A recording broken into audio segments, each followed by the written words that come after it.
Thank you very much. And Jonathan, I wanted, like the previous speaker, Senator Blaney and our chairman, compliment you on the work that you did working with Mr. Blair as his Chief of Staff and Chief Negotiator, your commitment to the advancement of peace on this island and your continued interest and good commentary and very impartial commentary that you give through the media at different times. Just as a former senior person who worked both at official level with the British government as a diplomat and then working as Mr. Blair's Chief of Staff, your comments today in regard to the foreign policy pursued by Mr. Johnston's government is fairly stark, to say the least. You use a few phrases there that I totally agree with from my limited knowledge of British foreign policy. You talk about the unilateral action, how damaging it is, that the British government are proposing to break international law, that they're undermining their own country's international reputation, that they're alienating North American and European allies, a possibility potentially triggering a trade war, and you outline then the difficulties that are created for the political institutions here as a result of the policies implemented, being pursued by this government. That's a fairly stark message coming from a former senior British diplomat and a person who worked at the highest level in politics in Britain as well, speaking to an Irish parliamentary committee. And I welcome your very clear message and the clarity you deliver in that message. But it's fairly, it's worrying for us, because, as has been said by my colleagues, relations between Ireland and Britain now are at a very low level. And I think one thing that those of us who were in politics during that era, the one message that came across, and again it's one of the last words you use in your initial contribution, was the need for trust. There was obviously great trust between John Major and Albert Reynolds at the time, then subsequently with Mr. Blair and Bertie Ahern. And we listened to some of the Irish diplomats who were involved in negotiations at that time as well. The one message that I got was that you won't make progress unless there's trust between the heads of government.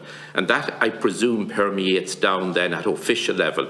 If there's not trust at political level, at heads of government, between the respective ministers of the different administrations, then the official system will be poisoned as well in regard to the lack of trust between officials working on both sides of the Irish Sea as well.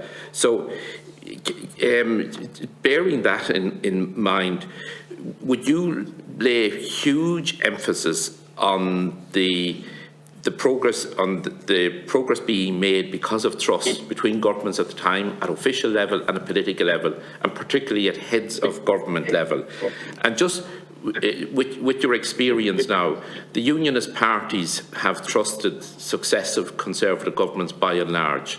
Do you think they will continue to have trust in Mr. Johnston, seeing that a lot of the commitments that have been made have not yet been honoured? And we know that today, sadly, this country, and indeed all our islands, suffer because we don't have the political institutions that were established under the Good Friday Agreement, endorsed North and South in referenda, that we don't have those operational, fully functioning on behalf of the people now. So the will of the people is not being implemented in Northern Ireland due to the institutions not being in place. So again, a sincere thanks for your contribution in the past and your ongoing commentary as well. Thank you, Cahill. Thank you very much, and I think you put your finger on the crucial issue, which is trust. Just as we spent a decade building trust, the current government is spending its time destroying trust, which is just catastrophic, really. And I really do regret very deeply the state of bilateral relations, which is terrible, totally unnecessary. My only comfort I take is that it can be restored, I think, very quickly, that it is, if you like, ad hominem rather than about the country's concerns. And any new British government, I think, whatever party, would do its best to rebuild relations because they're so important and rebuild that trust. So I certainly hope I'm right in saying that. In terms of trust in the Good Friday Agreement, I think it's the crucial point in a way. It is true that John Major built a very good relationship with Albert Reynolds, and there was a good deal of trust between senior officials on both sides. as I said, there was a little frisson still of, I remember some British officials talking about how green Irish officials were and things like that. Interestingly, once you moved to the Blair government, and Tony says this, and I think he's right, that it was a new generation. Both he and Bertie Ahern didn't quite have the burden of history that someone from a previous generation, like a Thatcher or whatever, would have on Irish questions. For them, there was a much more open mind, and they saw the need to get to peace and to get Northern Ireland politics working properly and remove this poison of identity from it. And I think, firstly, building that trust with Bertie was crucial because he was able to work seamlessly with him. Bertie didn't think we were trying to pull something over on him at any stage, and we weren't, and vice versa.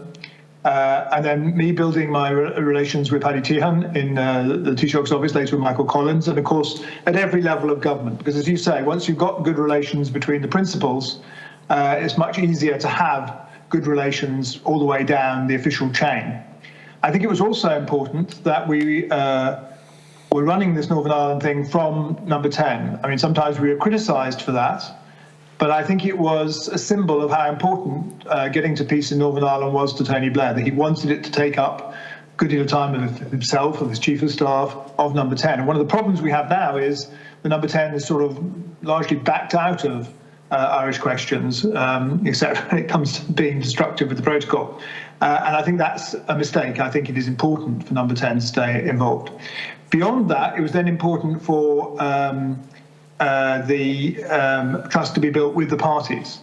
And I think Mo Mowlam, who I'd like to pay tribute to, played a very important role in building trust with nationalists, in particular, after the election. You know, she was very different from her predecessors, who were good men, but very much in the mould of Guards officers rather than a more normal representative of the British public.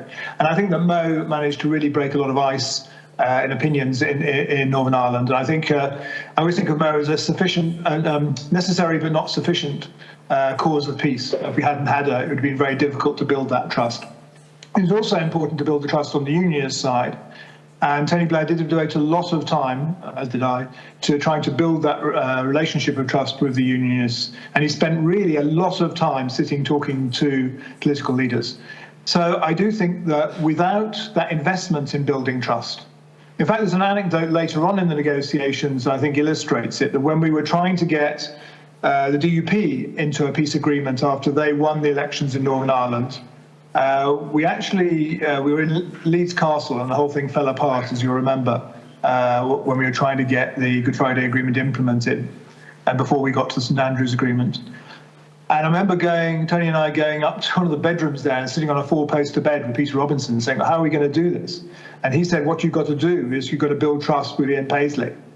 And what you need to do is see him and talk to him and talk to him about not just politics, but about religion and all those things. And Tony Blair then devoted hundreds of hours, literally hundreds of hours, to sitting with Ian Paisley and actually talking about things like faith and anyway, matters relating to religion rather than politics. And that played an important part of building trust with Paisley, so we were able eventually to get to St Andrews Agreement. So I think you're right in saying that trust was central to what happened then, and the destruction of trust, to be honest, is the tragedy of what's happened now.